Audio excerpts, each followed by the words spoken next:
Dennis, thank you so much for joining me. How are you? I'm fine. Thanks for having me. Oh, And of I'm course. fine. I'm fine. Wonderful. Are you? I'm not You too okay? bad. I'm actually just recovering from COVID, so my apologies if Oh, I sound a little stuffy or anything like that. But apart hmm, from that, I'm pretty good. I'm pretty good. great. Great to hear. Great Hey, to hear. I thank you so much for doing this. I've been so fascinated with this subject that we're about to talk about since I guess the discovery in 2011. I remember when it came out, and I was trying to get as much information as I could. What we're talking about is, of course, the Baltic Sea Anomaly, which you and your business partner discovered back in 2011. But yeah, maybe just before we get right into that, would you be able to just let us know exactly what it is that you guys do with your company Ocean X? Because that is just absolutely fascinating in itself. Yeah, we are a diving company. We are searching for shipwrecks around the world. Most of the times we are in the Baltic Sea because we have lots of shipwrecks here. It's lots of history in the Baltic Sea, and also the water here is brackish. It's not so much salt in it. That means that the wreck is still there, even if it's from 1400, 1500, and even on the Viking Age, we can find ships from that time. Yeah, we are treasure hunters, and we search for shipwrecks, and most of the times we search for wrecks with interesting cargo. We are not so much interested in the ship. Most of the times it's the cargo. Hmm. We have found champagne wreck with champagne in it in the cargo, and cognac and different type of liquor. Hmm. And of course, we have found other things like submarines and ships and historical ships and lots of things in the Baltic Sea, but also in other countries like in Panama that we have been worked also with the Indians, the Gunayala people there. So it's we have done this for a long time. Wow. How did you get into this? It's such a specific, unique career path. Oh, that's a long story. It's you're born with the interest Right. first of all, and then you must of course be interesting to into diving. But just for it's an interesting and historic things, historical shipwrecks, and of course, what kind of cargo it is. Can you make money on it or not? And In our case, we put lots of time in cargoes or shipwrecks with wine and liquor and things like that because there was money into it. But why you going into? I mean, to be a treasure hunter is it's something you're born with. If you're so curious, as I am as a guy, I'm always have been curious since I was a kid to search for things on land and of course in water also. So, and I'm that type of guy that never give up either. So if I have learned from history books or archives when I find information about the special shipwrecks, I put lots of time on it to really find this special shipwreck with this interesting cargo. And it can be the Fabergé egg from the Russian Tsar or gold or treasures. But that's what I'm into. And I have done it for many years. And Peter and me, we start up. I have been working on my little small company as a more of a hobby, and at the same time had lots of companies as an entrepreneur. I am, and Peter he worked as a diver, and we had the more deep discussion in the beginning of 2010 to okay, let's do it together instead. I mean, you're good at that thing, I'm good at that thing, so let's search for shipwrecks together, and we did, and we have found lots of things around the world. Wow. So, but it's something you're born with, I Yeah. think. Yeah. The curiosity. It chooses you, I'm sure, with a lot of these unique careers. Have you found any Viking ships? Yeah, but it's you must be very careful. We have Viking ships out here, but I cannot touch them. We have a law here that a wreck that is more than 150 years old, you cannot do anything with Right, right. in Scandinavia. Yeah, Wow. So, but we have lots of Viking ships also here. Yeah, God, it must be fascinating to yeah, it's discover. cool. It's Yeah. cool.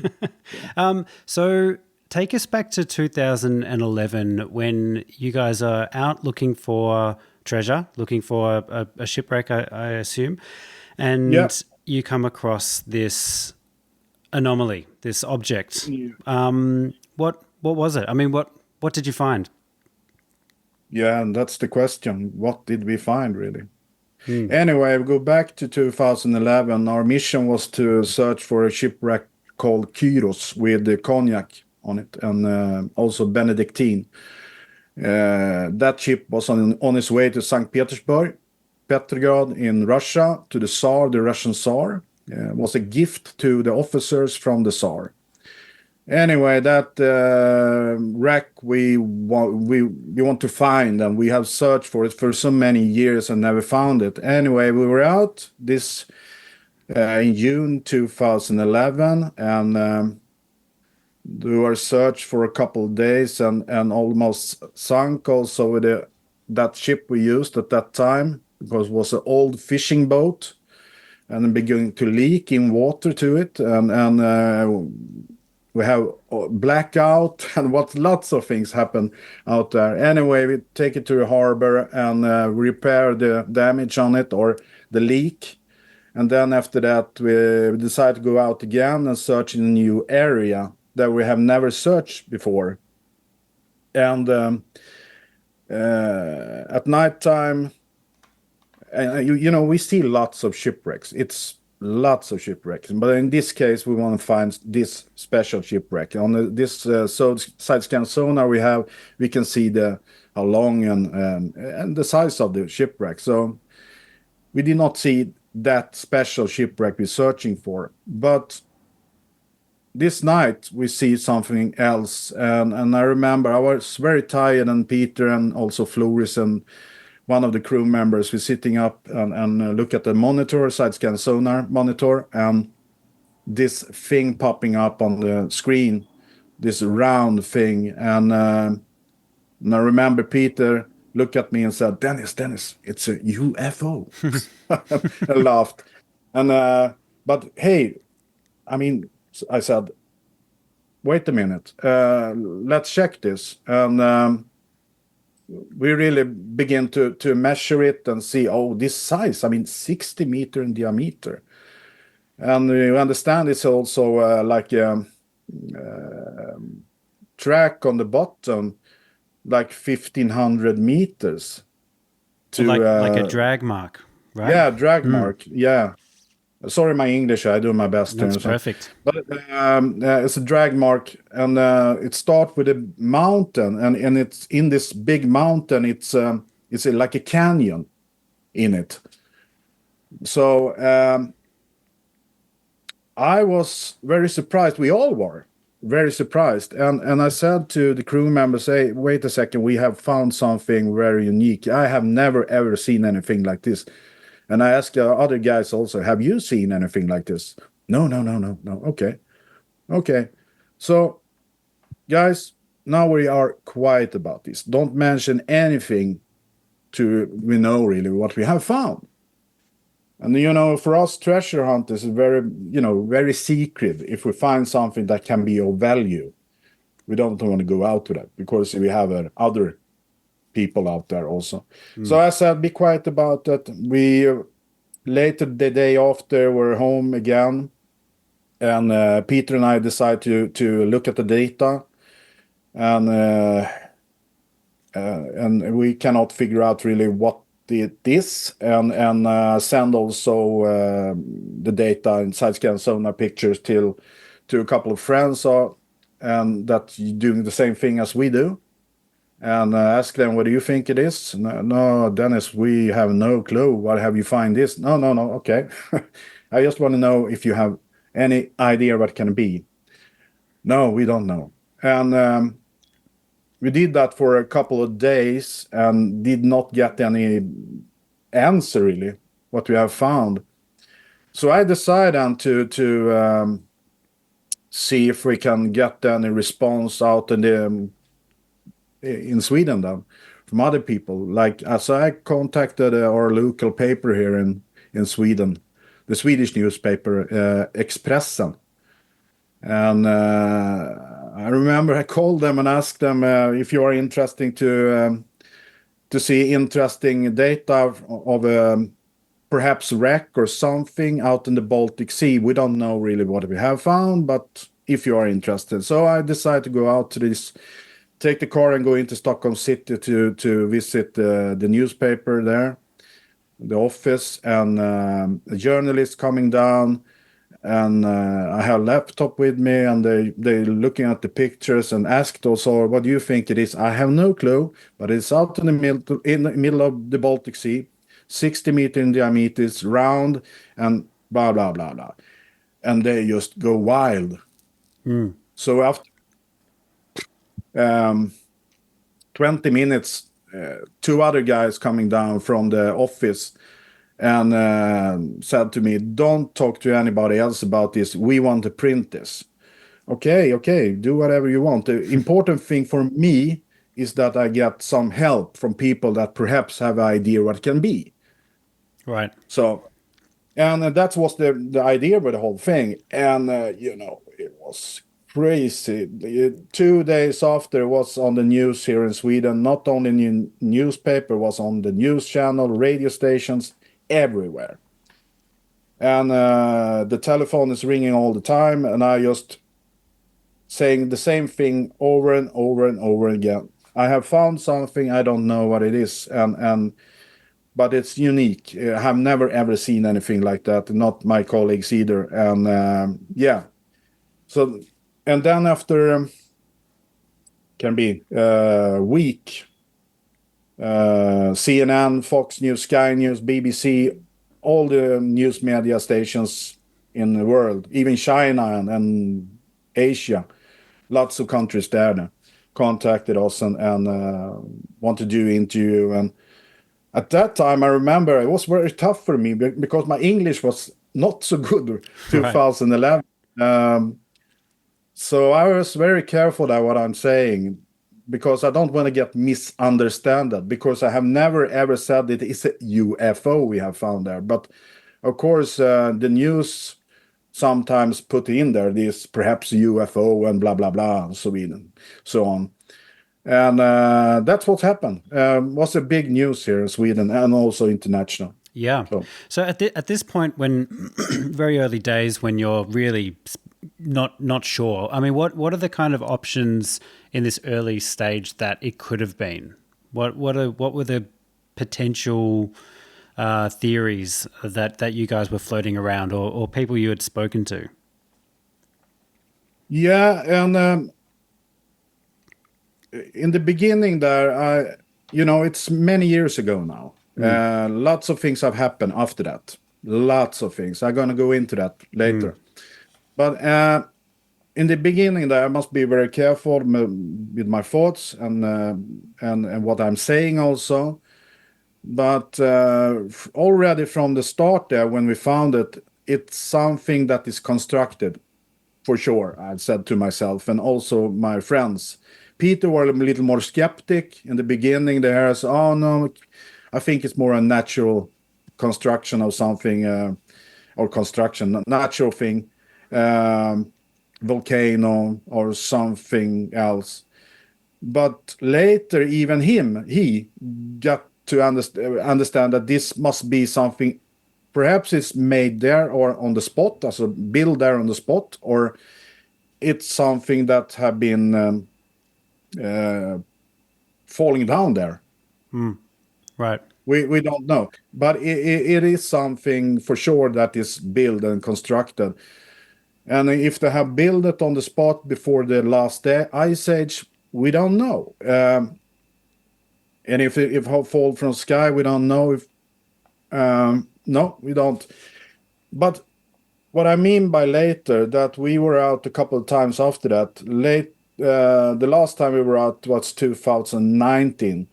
And that's a quite interesting thing because I was in Finland, Suomi, our neighbors, and did a job there with other project together with colleagues from Finnish colleagues, diving company. And of course, we talked about the Baltic Sea Anomaly. They want to talk with me, and I said to them, "What do you think?" Dennis, it's it's natural thing, cannot be anything else. We don't believe in other things. Okay, but please, can you come with us? Take your equipment with you, your crew members. Just follow us out to the spot and go down with your own equipment to see what it is. Because me and Peter and my crews, we are quite sure that we have found something that is constructed or man-made. And he just laughed at me. Okay. So after a couple of weeks, we decided to go out, and he with his ROV, the underwater robot, and he said, "Oh, wow, it must be man-made, must be constructed." So even he, from Finland, said that we have found something unique and constructed. But still, we don't know if it's built on the spot or something that have fallen down. So, What depth is it sitting at? 90 meters. 90 meters. And what characteristics made you guys and other people who have looked at it convinced that it's constructed or man-made or created? Yeah. It's first of all, it looks like it's separated from the bottom. You see that as the drag mark we have on the bottom, and then it's laying on a pillow, I can say, with a part over a pillow. So we have been under it with the ROV and looked at it from below. Then we have this 90 degrees angles, and the walls that are flat, and we have also holes in it, even big holes. One hole is 2 meters in diameter with the frame around it. And we have small holes also on it, but what we really were surprised about it was these corridors, and then we have a 90-degree angle, and then a new corridor, a 90-degree angle. It's like a ground for a building, or what can I call it in English? Someone built something there, and that's right. I watched the documentary that you guys. I've watched it probably about 3 times now. Actually, it's called "The Mystery Beneath." It's available on YouTube for free, so I recommend everyone. Highly recommend people go and watch it to get a bit more visuals on this. And in that film, it follows you guys on your second. I believe it's your second mission out there, where you get some more comprehensive scans of the area. And you actually also go on a dive down that. Tell us about sorry, before I do that, the amazing thing about this whole situation, and you guys say this in the documentary, is the more information you get, just the more questions and the more bizarre it actually gets. I mean, nothing is exactly how you imagine it. Tell us about the dive and how that actually went down. I mean, is 90 meters that's very deep for diving, isn't it? Yeah. And in the Baltic Sea, that just sounds like, I mean, just diving that deep anywhere just sounds like my worst nightmare. It just sounds terrifying. I mean, what were the conditions like? What kind of temperatures do you guys have to deal with? What are the safety? Yeah, that's when it's come to our experience from that journey, we have a team with us with film cameras, a production company that want to film us on our mission out there, and we was the first dive we did on the Baltic Sea Anomaly. And Stefan Hågeborn, one of the crew members and one of the divers, and a couple of other guys, was going down, and he was a little nervous. Of course, we have look at this on the side scan sonar, and this is the first dive. Anyway, they're going down there, and I don't have any connection with him when he's down there. So we are waiting, and it's take 1.5, 2 hours. And then he's coming up, and he's like white in the face, and then it's something for sure. And I tried to take samples also. I did not manage to take any samples too hard, but I managed to take a couple of stones that laying on it and break lost with a hammer. But when I take away the sand on it, it's black under it. That was the first thing I said, I remember. And okay, and then I have problems with my cameras, with my light on the cameras, problems with equipment, with the on the diving equipment. So it's lots of problems down there. And he said also that usually the temperature down there, it's like 4 or 5 Celsius. But when they coming closer to this, it was down to almost 0. Wow. That sounds awful. That's, so I just did not really believe in him when in the beginning there. You mean almost 0 down there? Yes, Dennis, it's true. Almost 0. So, yeah, he was very surprised. And of course, we were down with the ROV also. And same thing there. We have problems with the ROV. The navigation system on the ROV stopped working. The electric failure on the ROV. So it's lots of things that happen down there. And I was so surprised because we have never, of course we have problems sometimes, but we have so much problems just on that spot. So, we were really surprised about that. And so when we did our first dive there, and then we're going home, and we decided to take a scanner with a frequency scanner, see if we can measure if any disturbance that we can connect to all the problems we have with the equipment. So I have a dummy with me or a book. You just do that and that and that. So I'm putting up everything on the table in the ship we have, and everything it's black out them on the ship. Telephones, radar, everything is turned off. And then I just put enter, and they're scanning if it's something going on around us in the area. And so that data I got an answer on a week after that.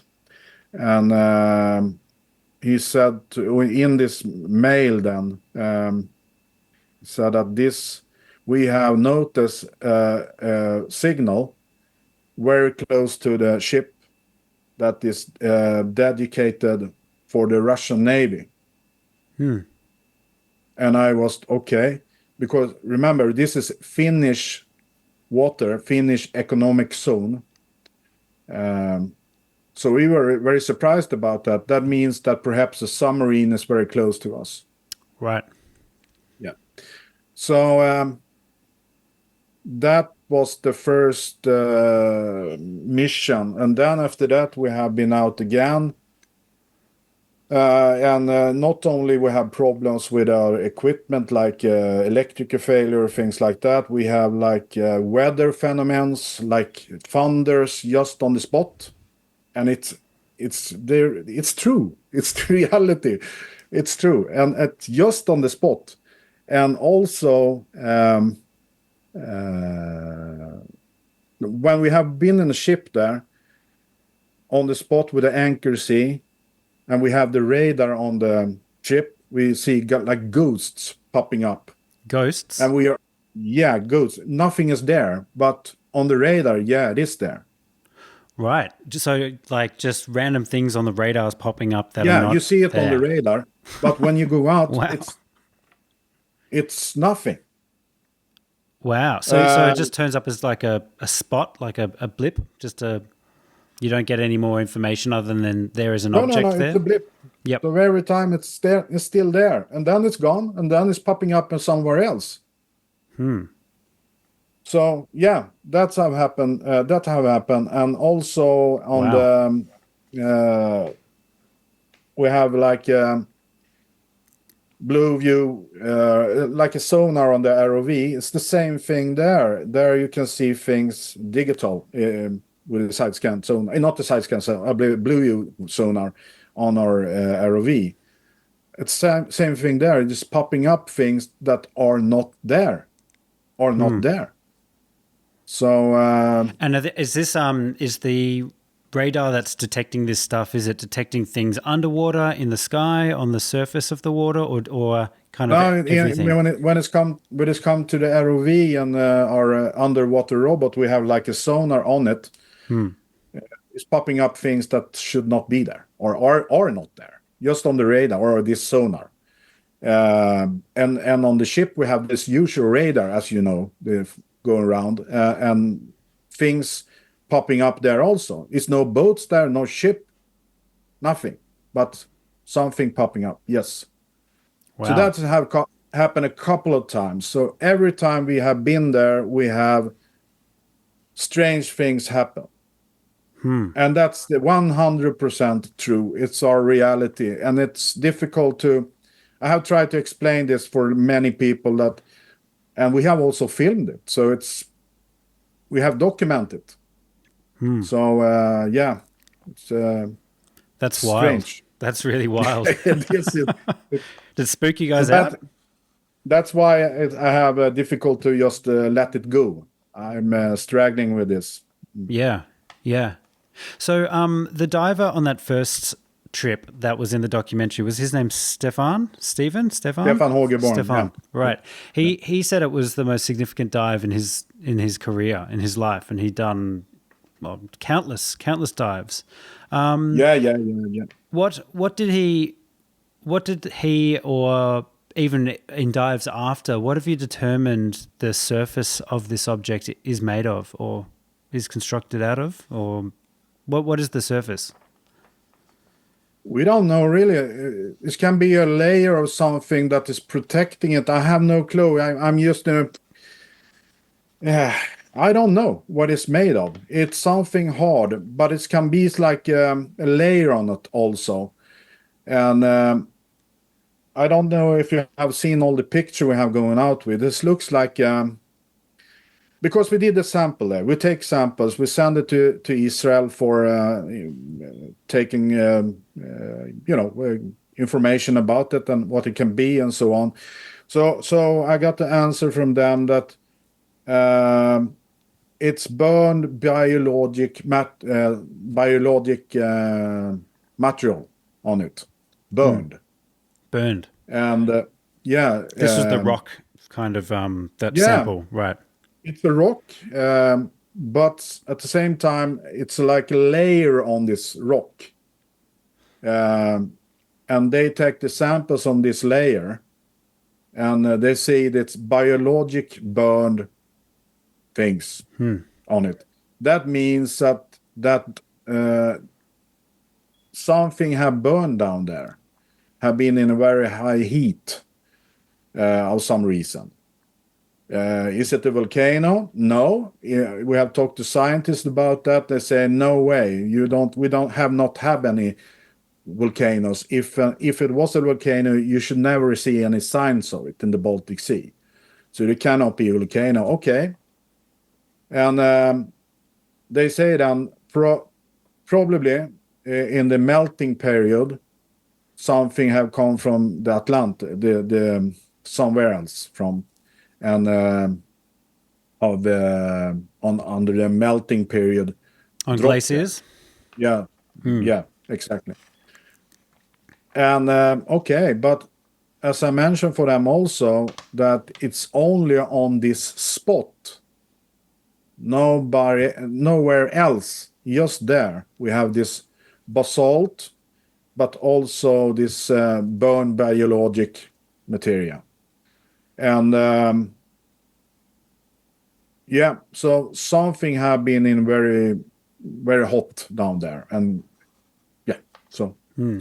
What about the? I'm sure you get all these questions all the time, but what about a meteorite? Is it was that deemed a It's possible. write-off, or it's possible? Yeah, yeah, of course. It can be, but the meteor creates. In this case, you see you have this drag mark on the bottom. It's like a plow when you're plowing in snow. Yeah, yep. Yeah.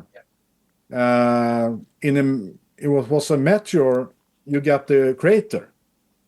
But in this case, Yeah, right. Yeah, it's not. exactly. Yeah. And I mean, so I don't. Sorry. oh, no, I was just going to say, yeah. I mean, if it's 90 meters deep, maybe that was just enough to slow down the impact from a crater, potentially. I'm just thinking out loud. I've got no qualifications to. I'm just guessing.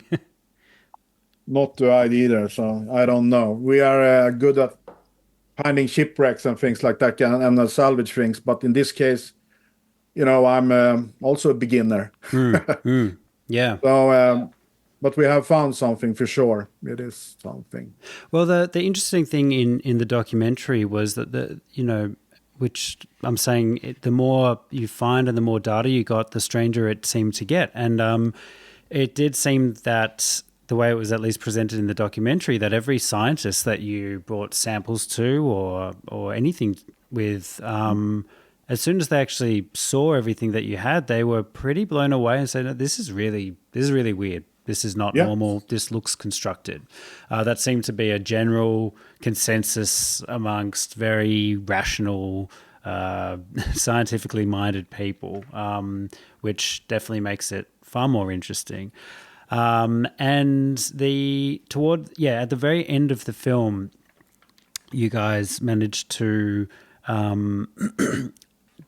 get a three-dimensional kind of map of the ocean bed around it, and that's, I think, what really just seals the deal for people like me who are very enthusiastic about this. And it appears that there is an underwater mountain with a massive chunk smashed out of it appearing, and then the drag mark goes from that missing chunk in the middle of the mountain, drags all the way up, and then there's the big circular object. And not only that, you discovered a second possibly fragment that has come off the main object and dragged off to the right, and it's far smaller, but it definitely appears to be from the same object. And you even say it in the film. It looks like a crash site. It looks like something has flown down with immense force, smashed a chunk out of this mountain, and just dragged until it stopped. Yes. And that is what it looks like to me too. It looks like a UFO. So when was that film made? That was the second dive, so I imagine that was relatively close to 2011. 2011 began to do that. In 2012 we was out. They begin to no, but in 2011 we have the first meeting with this production company here in Sweden, because they were very curious about this, and we were a little skeptic in the beginning. Should we have any with us, and should we go really out with it, the whole thing? We were very careful, because we have understand that after all the news media station were on us, that this can be big thing. Perhaps it's nothing. It's a rock out there. But we did. We decided to do this documentary, and they began to record in the end of 2011, and then of course in the spring there 2012 when we were out again on the first mission. So yeah. So what did seeing that 3D map of the ocean floor, what did that what went through your head? What was your reaction? What was your feelings? That's a multi-beam. Do you know what a multi-beam is? No. 3D image. No, it's like side scan sonar, but you have a 3D image instead. Right. So that's the data from that multi-beam scanning we did. In the end of this film, you see it. It's turning. You see all the. It's more details if you remember it. Yeah. That's not reality. Yeah, but that's just that's 3D what we renders. think when the sand and everything is gone. It's probably looks like that. But that's what we did. We used side scan sonar. We did use multi-beam. We rented also this multi-beam. It's cost us like what was it, $30,000 Wow. to just rent that equipment. Yep. So we get perfect pictures on it. Worth it. Yeah, it was. Yeah. Your partner Peter seems far more skeptical of the UFO Yeah, in the beginning. hypothesis. Not Yeah. anymore. He's No. It changed their mind totally. really. Yeah, that's true. And that's because 2019, as I explained at the beginning there, when we were out with the Finnish guys also, with their equipment, and he began to understand that this must be something that is constructed. That don't mean it's a UFO or that. That something have built it. Peter and I, we agree. It's something that is constructed. Not only Peter and me, lots of people that are involved in this project knows that it's constructed. But who have built it, we don't know. And what the next step will be, we don't know. But we are working with it now again. And it's many reasons why we have. I can start from the beginning, really. When after this film, the Mr. Beneath, coming out on the different TV station broadcasters. Also, the news write lots of it about it, and I try then to find people that are interested to go in to finance another expedition with people with the knowledge and understanding how to continue in the best way to find the answer what we have found. And I must say it was so difficult and so sad, and I was so mad about the whole situation, because every time I was on a presentation with a company that have all the resources, they say, "Oh, Dennis, it's very interesting what you're saying. It's cool. It's wow." But they have right in the media, it's a stone. And I said to them, "No, it's not a stone. We have never ever said that. Nobody have been out there. Perhaps the Navy have been there, or NATO or something, but no journalist." And I remember when the Fox News did go out with the news that it's a rock. And I just, what? They have not talked to me or my colleagues or my friends, or what do they get that from? It's a rock. And I send them a mail and want to have a response from them. What have you? Why are you writing that? That's a rock. No answer back. So the position of this thing we have found, we have never ever go out with the direct position, the exact position. You must be a little careful with this. But it's north of Åland, these islands. We have it in the middle out on the Baltic Sea. And so I was so surprised when they said it was a rock. So every time I tried to contact people, they were, "Yeah, cool, very cool. I have looked at the film, and of course I can in some way perhaps help you, but I don't want to put my stamp on this or my brand on this because it's probably a rock, Dennis." And I explained for them, even if it's a rock, it's unique. Let's say it's a construction that some people have built before the Ice Age. Okay. But I mean, wow. We have humans up in the north of Sweden before the ice age, the last ice age. That's changed the whole history of mankind. And but still, no help. And then we had lots of, but a couple of so-called finance investors that want to come into this. It was frog. They just want to have attention, nothing more. In the end, then we said, okay, we need that, and we need this to do this and equipment, and no, it's did not have the money for it, and they just were curious about it. So I begin to more and more fall down and believe that we will never get the answer what we have found. And Peter was, he was too much money in it, to cost too much money and time, and nobody cares. Nobody cares about this. And I did not give up. I have been working with this for many, many years. And the cool thing with the whole project, 2013, I got a mail from an agent in Panama.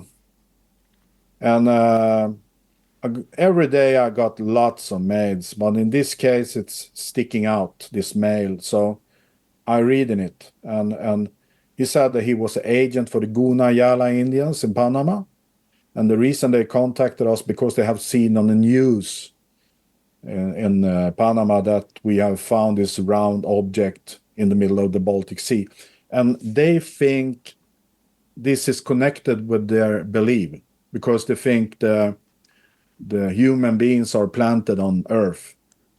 That's what they think. And they want to have a meeting with us about that. It's some kind of sign or something. And I just, wow, it's a wet dream for a diver to go down to Panama to dive in this water because it's protected water, holy water. Right. So that means nobody can dive there because they're protecting all the history. Anyway, I decided to have a meeting with this agent in Prague in Europe. So I take the flight out to Prague, and he was there. He was the real guy. And I thought in the beginning, perhaps this is somebody who wants to just playing with us. Right. No, he was real. And it's an old man. He was at that time 75 something. Sadly, he's dead now. That's so sad.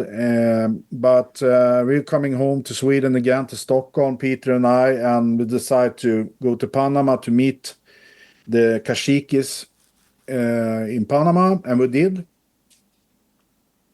And they just explain for us why they believe this thing in the Baltic Sea have a connection with their belief and so on. And they want us to come to Panama and dive at their shipwrecks they have down there that are full with gold, and help them to create a better infrastructure with its money, like Robin Hood, because as you know, the white people from Europe come over to America and take the gold from the Indians and bring it to Europe. So I was so surprised about the whole thing. So we had a couple of meetings with them and began to start up this big project in Panama. And also the idea was to take this couple of people from Kashikis to Sweden, to out in the Baltic Sea. They want to be there, or some kind of feeling. I have no clue, but they want to be there and even look at it.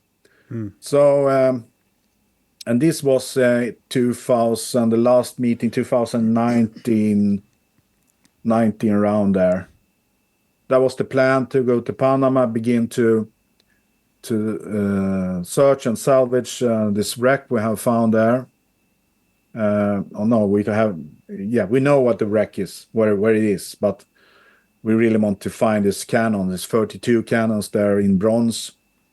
It's loaded with gold. Wow. And the plan was to salvage it. Anyway, we worked like hell with it, and lots with it. And then the pandemic, the virus coming, Of course. as you know. Yep. And I was, not again, please, not again.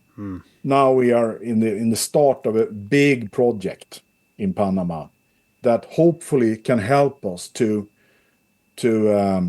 find out the mystery about the Baltic Sea Anomaly. Because lots of the money will go to that project also. That was this decision with the Indians, that they want to know what we have found in the Baltic Sea, and they want us to help. They want us to help them to salvage all the gold. So it's a big project, and then the pandemic coming and virus and everything just falling down. And not only that, lots of things going, because we found also a Russian submarine outside not so far outside of a harbor here in Stockholm, Grisslehamn. This wreck was from built in US 1904, and we found a submarine 2015.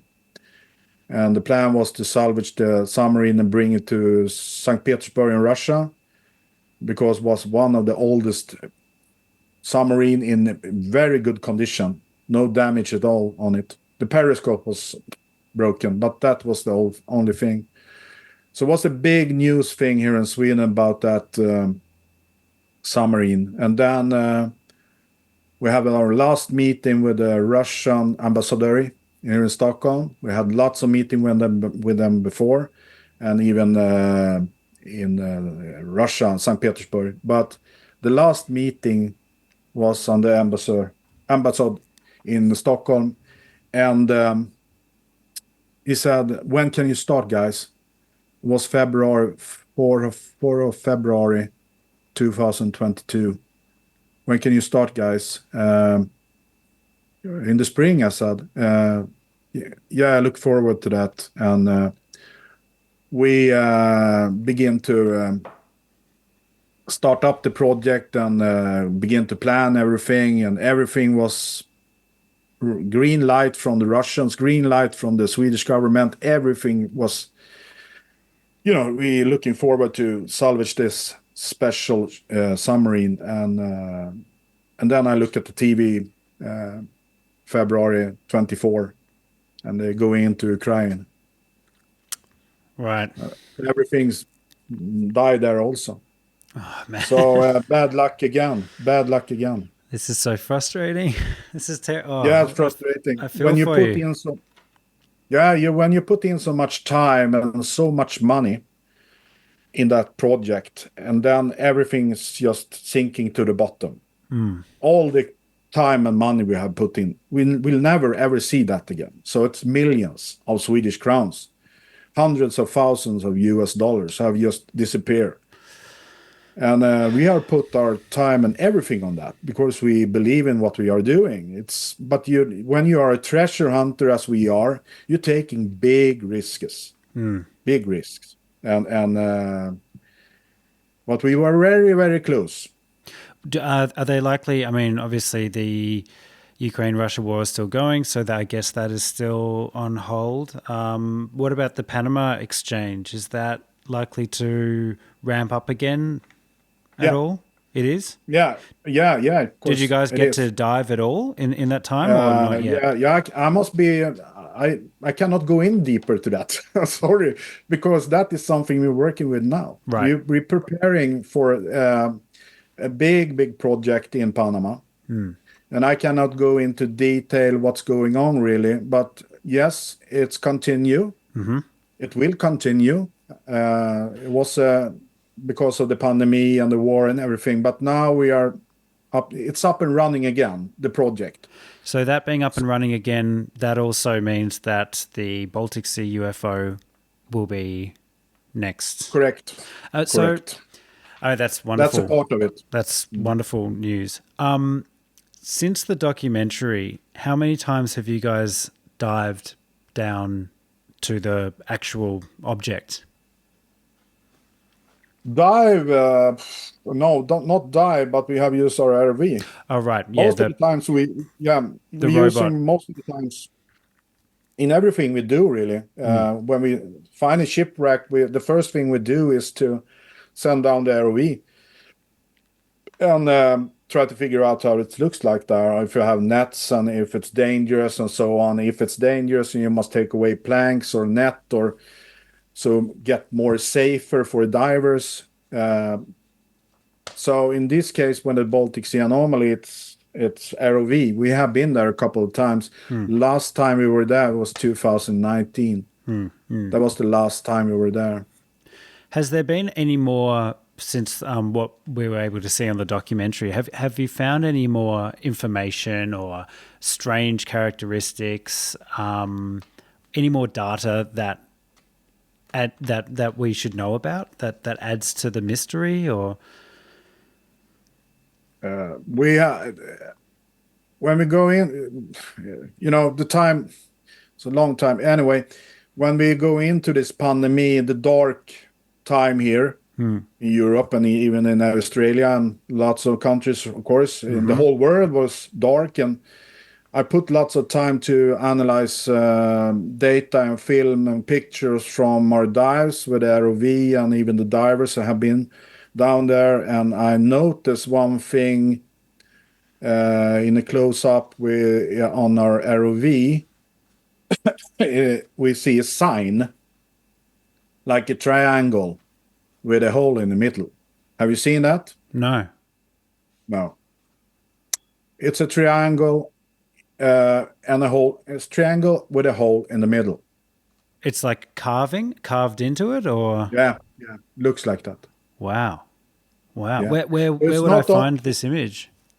Yeah, I should. I think we have it on. I think we have it on oceanexplorer.se. I will Oh, check. sure. Yeah, it is there. Yeah, I'll get on the website and I'll have a look. Oceanexplorer.se. There you have it. Wow. Yeah, and also if you look at the image there, you see also it's like sediment on it.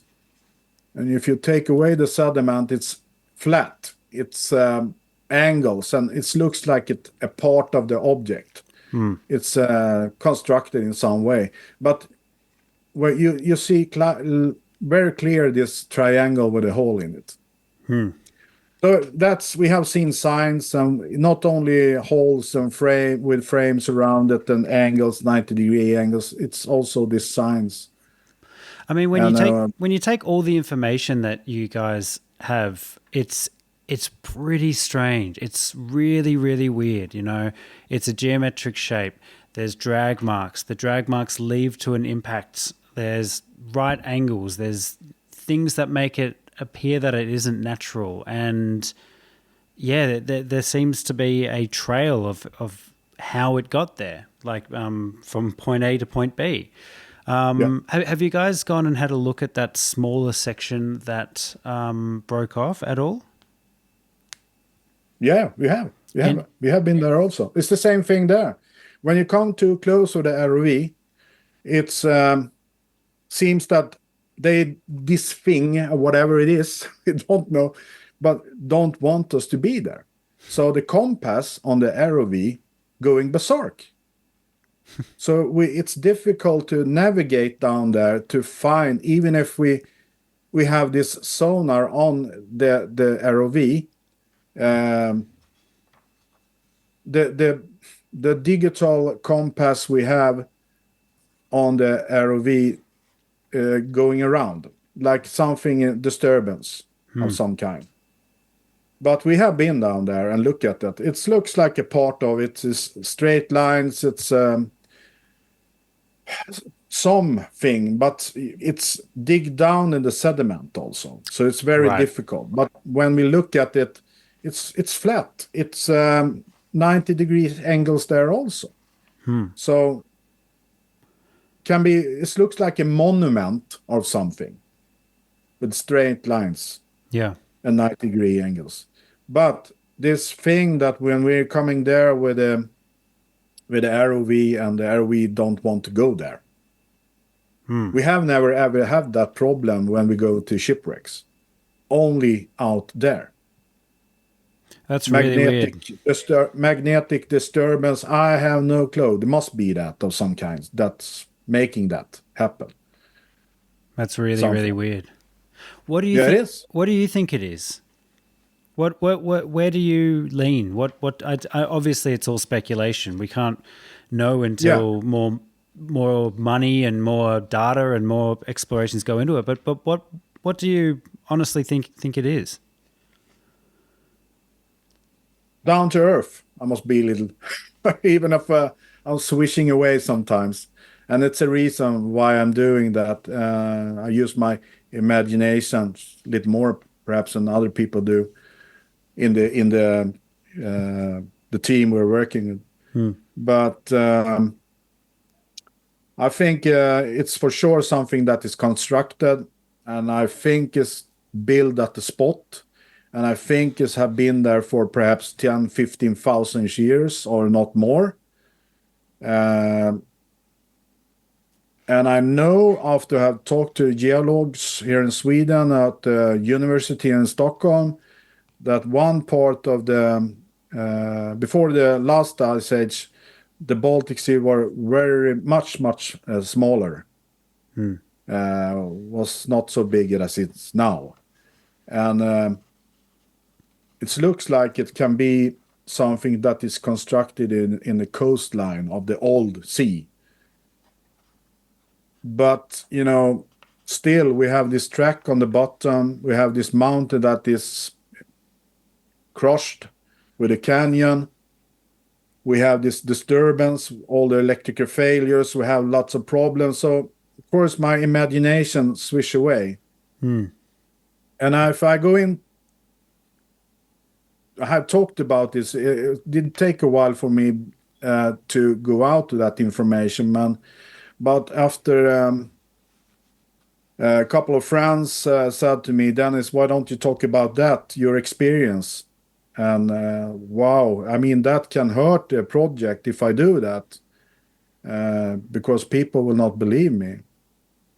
Anyway, I can do it now in English. And 1996, I was a father to 2 kids. I have 4 kids now. I'm 58 years old today. And I lived in not so far out from Stockholm City, very close to a military installation. And I have an apartment there. And one morning, 1996, I wake up. Of some reason I don't really understand today, even today.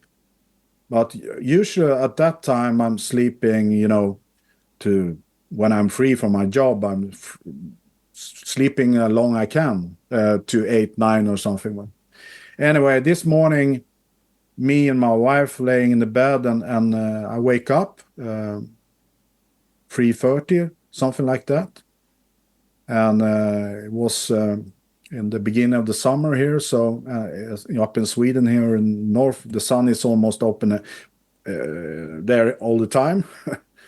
But the sun was going up 2 o'clock or something like that. And anyway, the sun was on its way up, and I'm sitting in my bed, and okay, I'm awake now, and perhaps I should go up and take a little water, and then go to bed again. So I'm sitting up in my bed, and I have a big window in front of me, and outside of my house window I have a big field, and I see the military installation. The name is FOA in Swedish. And it's take me perhaps 1-2 seconds before my, brain begin to realize that I have something that is hovering over this installation. And I was so surprised about the whole situation because I have never ever seen anything like that. And I, when it's come to UFOs and things like that, I have not think about that at all. I'm an entrepreneur. I have my own business. I have family, father, and then I see this early morning, and it's yellow orange because the sun is on its way up, and I see the reflection on this thing, and it's dark orange. It's a big thing. It's not a small thing. It's hovering over there. And I remember I'm using F words because I want to have my wife's attention because she's sleeping behind me. And I was so surprised. So I'm turning around to see if she wake up. And hello, come here and look outside. And she looked at me with big eyes and, what's wrong, Dennis? She did not say that, but anyway, so I turn, look again out in the window. It's still there. It's still there. And I'm standing up and look out, and it's there for, can be 8, 9, 10 seconds or something. It feels like it's minutes for me. And then if I use this one, I see it like in this angle. It looks like a hot dog or like this. And then it's just going up there. And then I see the darkness under it. And at that time, when I see that, I really, really 100% understand that I'm seeing something that should not be there. It's something totally new for me in my eyes. And the hair is standing up on my arms. And then I just, what the heck? And then it's like you're throwing a frisbee at your face. It was so fast. No sound, no lights, nothing at all. And I'm running over the bed, over my wife, and she was scared. Usually Dennis is a quite calm guy, and this morning, I just running over her to the other side of the apartment to see what direction. Where is it? I have seen it. I don't see anything. Gone. And then she's coming, and Dennis, what's wrong? What have you seen? What's wrong?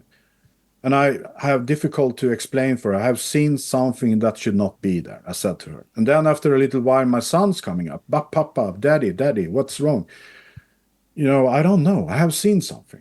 And then we sit in the breakfast, and I try to tell them about that. And after that, we're going down to the spot, this military installation. And outside of because it was a military installation as a, protected area also, so I could not go in there. But I standing outside and show them, there is the one spot, there was the end of it, and there was the start of it, or reference of it. So it was a big one. And I coming back to my apartment, and we talked about, and I said to my kids and to my wife that this is something we keep by ourselves. Don't mention this for anybody, because nobody will believe me. And, you're a lunatic. They're going to think I'm a lunatic then. So the only people that know about that at that time was my family and my closest friend. And I remember that evening, the same day, at that time, 96, we have Alta Vista, search engine. Oh, right. Yep. We have modems. You call and you put your telephone on. Yep. No broadband. Oh. And I go into Alta Vista and I search for UFO in Sweden, Stockholm. Nothing. I go into the local newspaper and see if anything, some information there, if somebody else have seen it. I go into military web pages and see if there was any information there. Nothing at all. And then I decide to contact, because I searched them for who should I contact. Wow, I have seen something. I cannot get it out of my mind. It's burn marked in my head. And I want to have an answer. What is it? And but I tried to find an organization here in Sweden. I found UFO Sweden, UFO Sverige in Swedish then. And I sent them a mail, and I did never get any response from them. So that was what happened. And then 2000, this was 96. Just before you move on, what shape Yeah. was the object? It's round. It's a round Like a object, but like a it was disc? no. Yeah, yeah. I noticed there was a disc in the end of this thing. In the beginning, I saw it like this, like a hot dog. Right. But then when it's tilting or tilting up like this, I see under it and what's round and dark because the sun was not reflecting under it. The sun was here. Right. Right. So, And no and one then, around, no one in the field, nothing, just this object. just that thing and all the houses and constructions under it and the forest. Right. Right. Because there were a military installation there, and they did science for nuclear things and everything about secret place. Have always been like that there. So continue. You said, and then in 2000, something else was you about to say? Yeah, in 2013, 14, 13, I think we were on a cruising ship in the Baltic Sea with lots of people that were very interesting in the Baltic Sea Anomaly. And they asked me, have you in your life before this seen anything strange or experienced? And I said, yes, I have. But it's a little secret, I said. But please, Dennis, you have say one thing now. Please continue. Explain for us. So I opened up then and said that, yeah, 96, that changed my life totally. That day, this just 12, 13 seconds changed my life totally. And then, of course, I'm an explorer and have a diving company and my companies and things like that. But and then in 2011, we find this thing in the Baltic Sea. So my reaction was more. I have more reactions when I found this thing in the Baltic Sea. If you compare it with the other guys, I have never seen anything like, because it was like, holy shit, what I'm finding now perhaps have a connection with what I have seen 96. I don't think it is like that. I don't think so. But in my mind, I began to think about it. And so we decided to go out to this place because in the end of 99, they closed the whole military installation there. So it's not there yet. Right. Right. So of some reason. I mean, pretty crazy that you experienced that, and you also have discovered this extremely, I'd say, one of the most credible potential UFO bits of evidence out there. I mean, look, we really don't know what it is, but there's enough strangeness around it that is measurable that really makes it look like a crash site. This whole case as a situation or object has fascinated me since it first came out. It's one of those ones that I would, you forget about it, and every year or two I would jump on the internet and go, "What's the latest? What's the latest?" I remember when the debunking news came out. I was, it's debunked, and it must have been so frustrating for you guys, particularly if there was no actual further investigation from any of these reporters. And I mean, even you go on the Wikipedia, majority of it is just people who have seemingly never been there, saying, "Oh no, it's nothing." And it's incredible to hear you and the people who and watch that documentary, the actual people who have discovered it, who know the most, say, no, this is this issue is not settled at all. This is we desperately need more money so we can get answers. And yeah, I just bloody hope that you guys do. It's just beyond bizarre. I mean, I love the subject of UFOs and you know, again, we really have no idea what these things are. Are they military? Maybe. Are they extraterrestrial? Of course we know. Maybe. Are they interdimensional? Maybe. Are they time travelers? I mean, who knows? But there is an overwhelming amount of evidence to say that something's going on. Yeah, I must say that I must be a little careful what I'm saying, but I'm very sure of many reasons that they already know what we have found out there. The military, not only the military, even the NATO and US and so on. And the reason is every time we have been there, they are lurking around very close to us. Yeah, in the film there was a ship, wasn't there? There was a big Navy not ship. only one ship, the NATO. It's around us, all around us. They are. I mean, they've probably been down themselves, right? Yeah, of course. Yeah. But now I must be very careful here. This is something I've heard,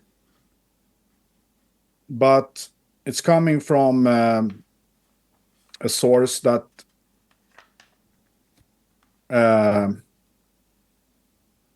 says that they already know what it is.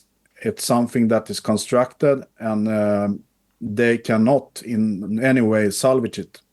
And that person have said that to me, and I know that person have very, very good connections into and that's, you know, I cannot be 100% sure, but that's what they are saying. They already know that there is something is constructed, and they have done their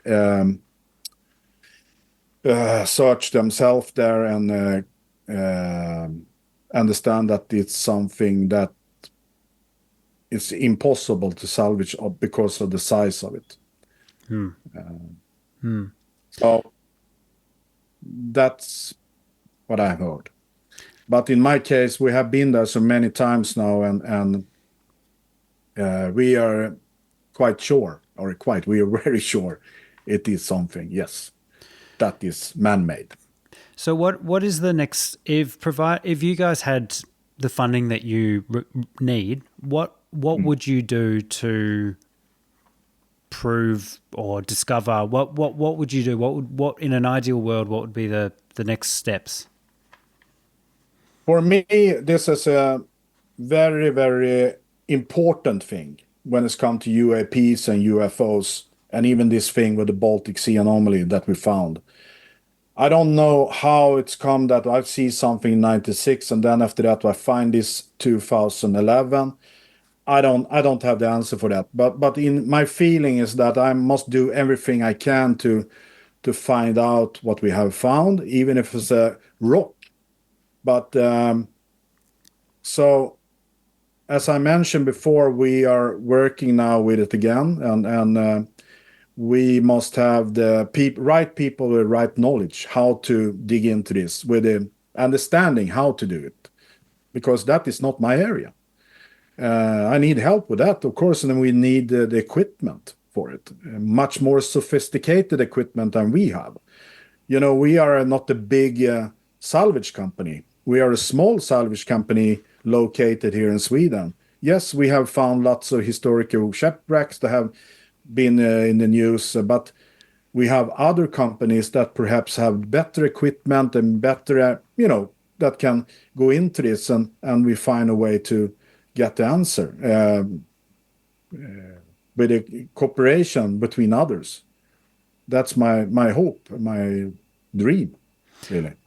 In the film, when the divers went down, it took 2 hours in total, but they were actually only able to be on and with the object for approximately 10 minutes because 10 minutes. going back up takes so long Yeah. because you have to stop along the way. Yes. Are there ways you can divers with bigger tanks and things stay down there for longer periods of time? Of course. I mean, as I mentioned, with the right equipment, but better dive equipment, of course, but even a mini sub you can use down there. It's very Right. difficult, it's not Caribbean. This is the Baltic Sea. It's pitch black down there.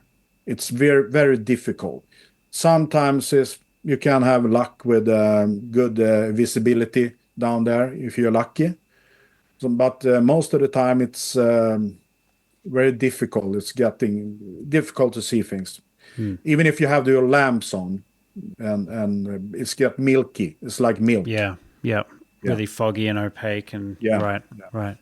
So in an ideal world, you could get if money wasn't an issue, you could get teams of people down there. You could get a Yes, sub down there. You could very accurately 3D map this thing. yeah, You could potentially clean it, get the surface a bit more visible. You could yeah, potentially get probes down into the holes that there seem to be, and see if there's an yeah. entry point inside. So this Take a is core samples and everything. I mean, yeah, we can do everything. It's possible. But still, we don't have the equipment. We don't have the experience when it's come to this thing. Uh, and in the beginning, lots of people want to jump on the train and be there with us. But then after, when the news on the media and internet going out and say it's a rock, nobody. I mean, they want to hear the story, but when it's come to putting their name on here to go in to help us to figure out what we have found, nobody wants to jump on that train because of the news. yeah, yeah. If I had the funding, I couldn't think of something that I could want to put my name on more than that. Yeah, for me it was crazy because I did not understand that, because said to them also, okay, let's say, because is it UFO dance? I don't know. No, Dennis, can it be? No, no, I don't know. But even if it's a construction before the Ice Age, it's important to find it because that can change the whole history about humans on this earth. Yeah, yeah, So, and they just, okay, yeah, yeah, but oh, no, no, to put our brand on this is, UFO stamp, it's not good. But this was, 2013, 14 there. And so my energy began to, getting tired of it. So, and even I and Peter said that let's put our energy on wrecks that we can make money on, so we can pay our salary and our bills with, because this is just costing money because it's expensive but it's important. Of course, we need help. We cannot do it ourselves. you need to figure out a way how to get on the Joe Rogan Experience podcast. That would get your message out to the entire world. That would be the audience that would get excitement around the subject again. And with the right excitement around the subject, with the right publicity, I think it would completely override that negative media that Fox instigated, and breathe new life into the subject. That's the only thing I could think of that would just catapult it into the next stage. Hope Yeah, you're right. yeah. Have you been? We're kind of talking about the, military and things potentially snooping around. Have you guys been contacted or spooked or dissuaded at any step of the way with this thing? Yeah, but yeah, yes. Yep. It is. Yeah, yeah, I know they are this lurking around, not only in the water, it's around the up and on land also. So. That must be very unsettling.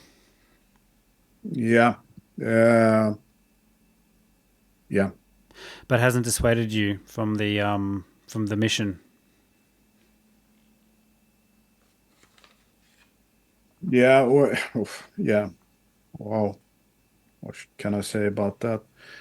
Uh, the secret police, or can I call it Säpo here in Sweden, uh, did arrest us, did take in us to question about the submarine, but also about other things also. And then uh, we we want to see if they are lurking around up in land also, and spying on us. And we did a little test, me and Peter. So I said to Peter, turn off your telephone now, and I'm turning off mine. And now we figure out the idea to see if they are listen to us in our conversations on the phone. And we decided on to, okay, we have been out now, and we had been out on a spot, but it was no interesting. Anyway, we were there for half a day and diving around there. And then we're going home. And as I said to Peter, I'm going to call you now, Peter, and you're going to answer. And we have a plan now.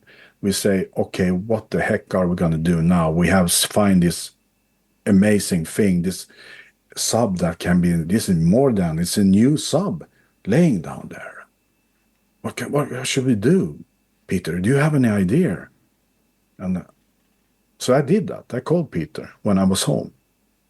The day after, the Navy, the Swedish Navy, was out on the exact spot and search. Wow. So they are listening to us. So then we understand that was, I want to see if they really do that, listen to us, because I notice things around me that is crazy, and that's why Peter and I said that we do that, and we did, and then we really understand that. Wow, they are listen to our conversations in the telephone. They know where we are, everything, and so lots of things have happened, more than that. But I cannot. I'm, in the future perhaps. Yep. I can talk about that. Wow, But that was the first sign of it. Yeah, they are listening to us. Our conversations on the phone. But as I mentioned for you before, we were out there and diving at the same time. The NATO, the British and US and the German, French ship, and even the Swedish ships was around us, like a circle around us. And we even said on the radio, hey guys, can you move because we have divers in the water, please, so we don't have any accident. And they did for a couple of 1,000 meters, and then they stopped there also. So I'm sure they have already been down there, and we had a meeting at the headquarters in Stockholm, military headquarters, with the highest officers we have here in Sweden. And I said to him, you have had your military ships out on the spot in the Finnish water. And I looked at him, and he said, okay, had we? Yes, you had. We also recorded. Okay, I don't know anything about that.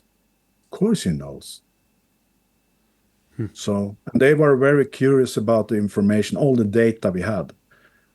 And we were very open from the beginning to show them the data. And then after we had meetings, telephone meetings with them after this physical meeting we had. And they had questions about special things, and then nothing. Totally quiet. Bizarre. So How if bizarre. you play with your fantasy there, you know, at the same time we were out for 2013, I think it was. We were out on a mission and we decided to go to Anomaly. This is true. and I have not. I don't think I have mentioned it before. I do it in your podcast now. Thank you. President Obama visit Stockholm at the same time. Google on that. At the same time we were out there, Obama was in Stockholm. I have no clue why or was it planned but we know that. And I was quite surprised. We all were very surprised. Obama's coming to Stockholm and we are going to go out now. And so perhaps I have no connection, but No, strange, isn't it? yeah, no official reason. Yeah, you couldn't get any more information about it. No. Weird. Yeah, I mean, lots of things are weird when it's come to this.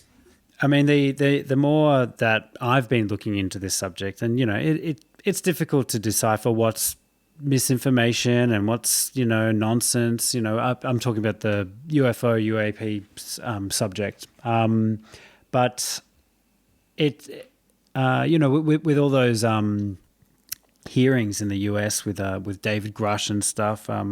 If they're to be believed, it seems that they put the subject or the technology or whatever it is that they're protecting or keeping secret. Apparently, it's higher secrecy than the nuclear, technology, nuclear codes or everything. So, whatever it is, it is extremely, extremely important. And extremely secret. So, yeah, it's interesting to hear about all that stuff that's surrounding it. It just, to me, gives more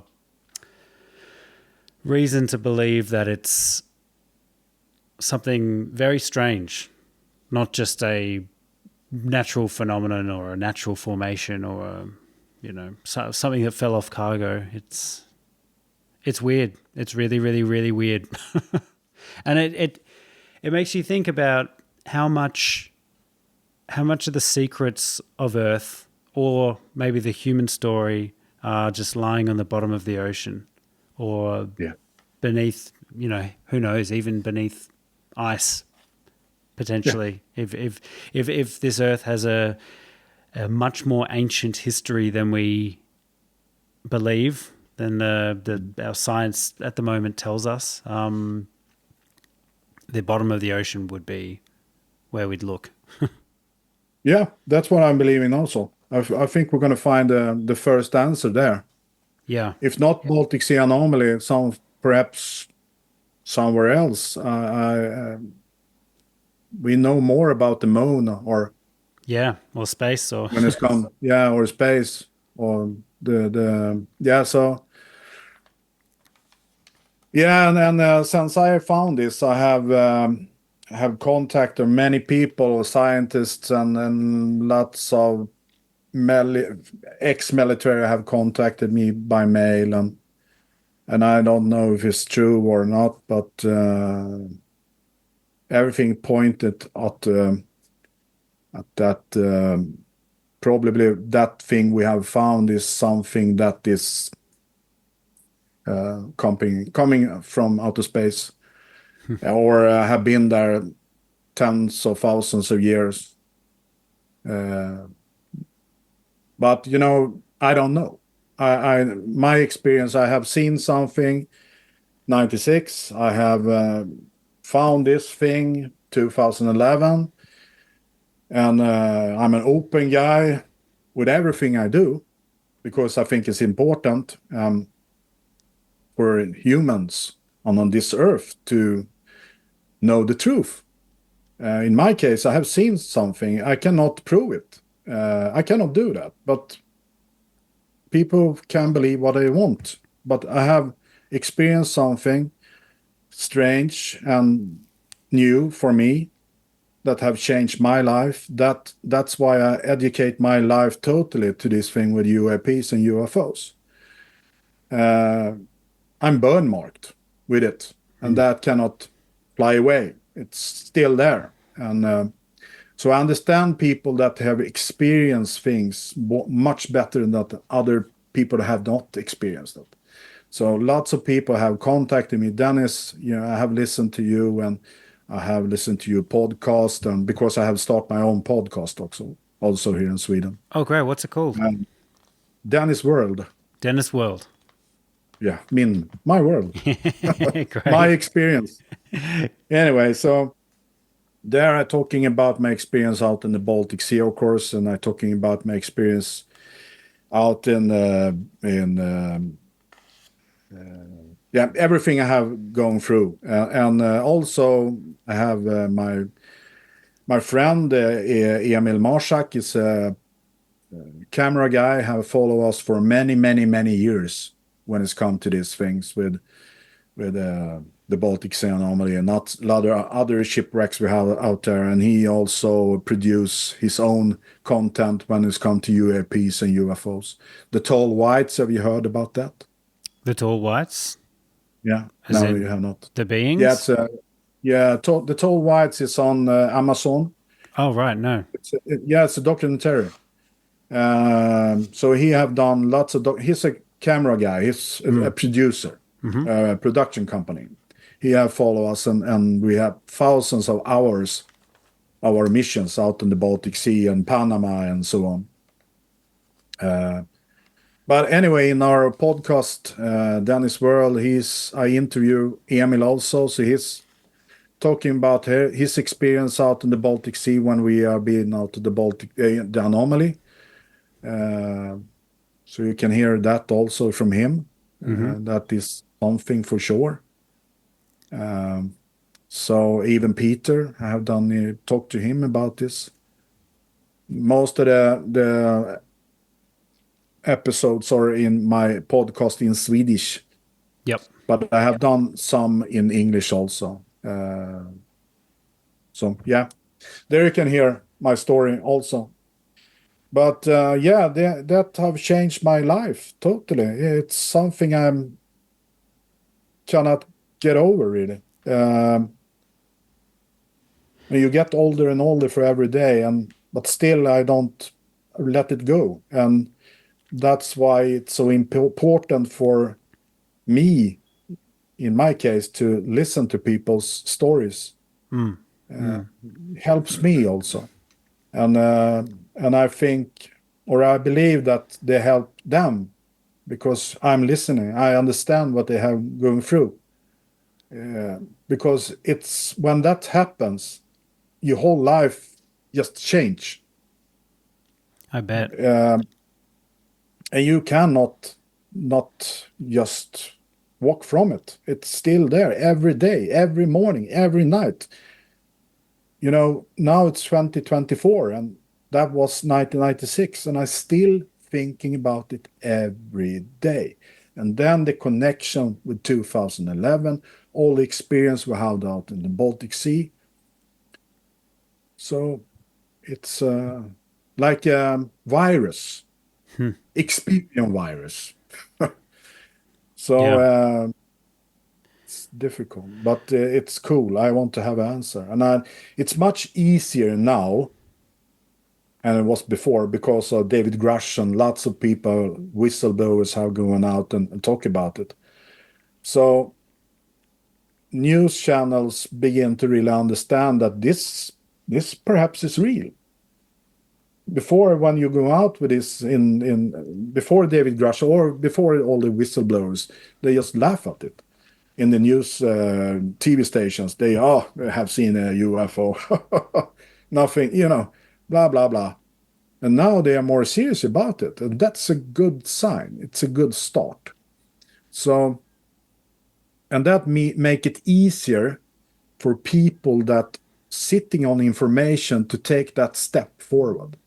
Because I know lots of people I have met or talked with, so sitting on wow information, but they're don't want to talk about it. They don't want to take the risk to destroy the whole their life, family, and the reputation of the company or what they're doing as scientists. But today it's much easier, and hopefully it's going to be much, much easier in the future to talk about their experience as I have done. And I know people that have seen and know things for sure. That it's very, very interesting. Have you spoken to any other deep sea explorers who have come across anything else that is very, very He strange? not spoke to. I have received mails and from colleagues that are working with as salvage companies and explorers as we are, that have seen things and also send me pictures, and I can, yeah. So yeah, lots of people have contacted me, or not a lot, but a couple of people have contact me and have seen structures on the bottom out in the Atlantic and other places. Yes, they have.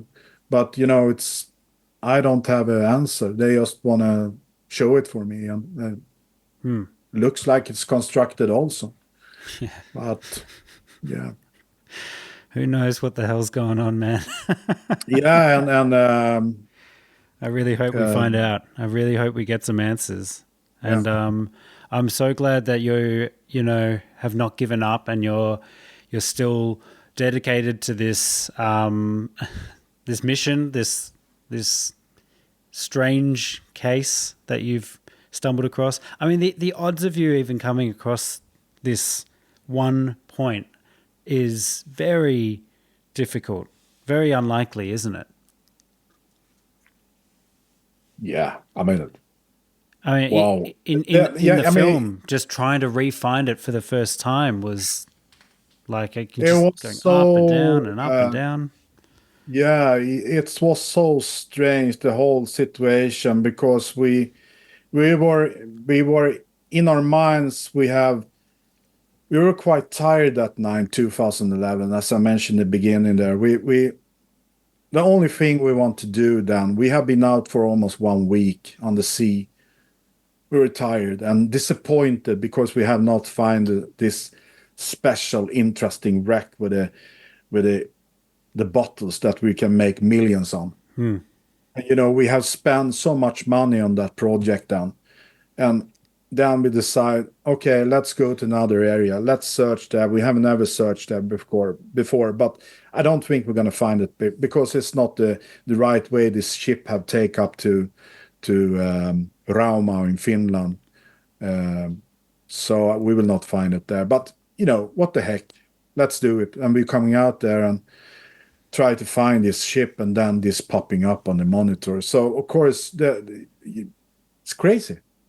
I mean, what's the odds with everything to see this thing 96 and then without out on the sea, tired and want to go home, and then this popping up and wakes me up, and also of course the other crew members also.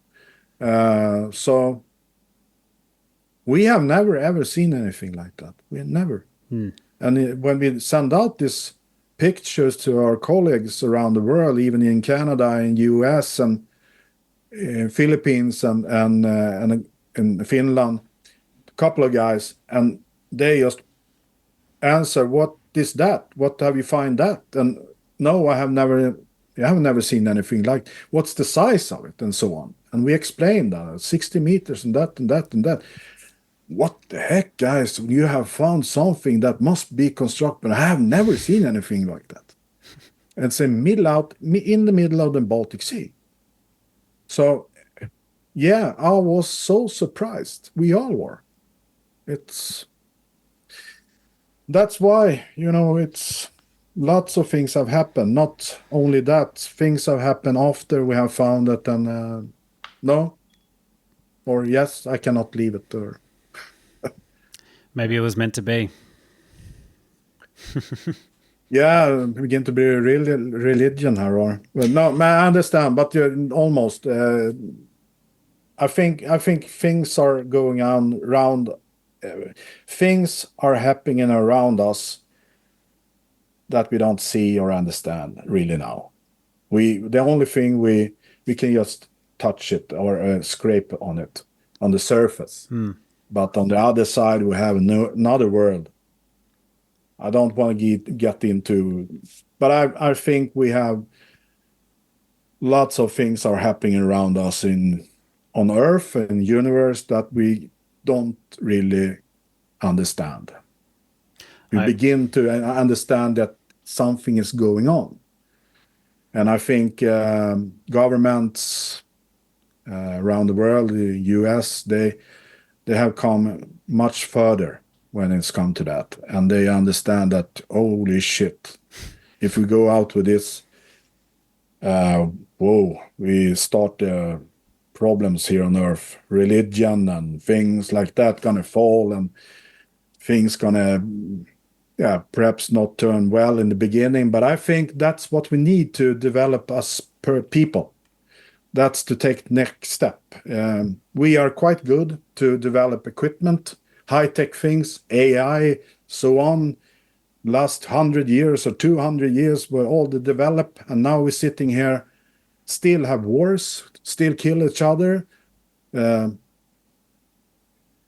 have a crazy situation with human beings, how we develop and how we treat each other. But we have high tech. So I hope the next step is that the truth is coming out. People really understand what we are, really, where we're coming from.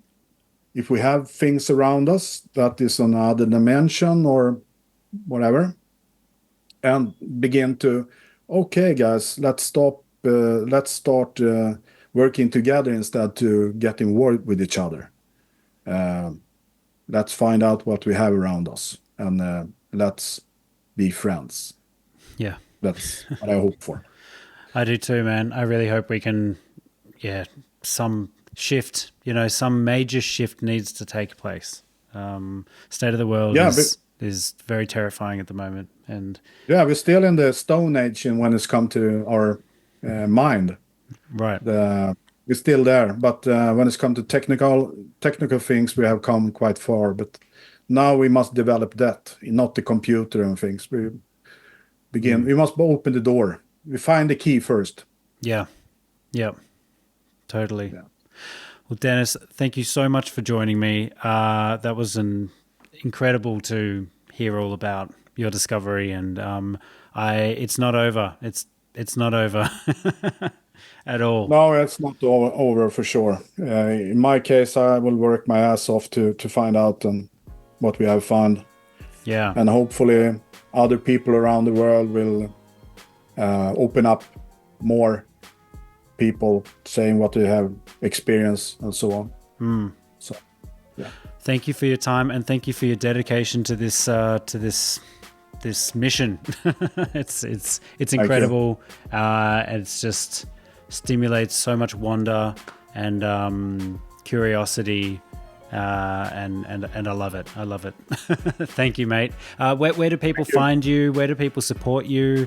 I have my own podcast. Of course, you have oceanexplorer.se, and there you can find pictures and films and links to our YouTube clips. But you can find me on Dennis World. It's a podcast, and that's on Spotify. I can send you the link also if you want. Please do. I'll put it in the notes. Yeah. And I'm talking my Swinglish. I hope you understand. It's great. I'm doing my best. You did fantastic. Well, thank you so much. Really appreciate your time. And thank you everyone for listening. Take care. Bye. Yeah, bye.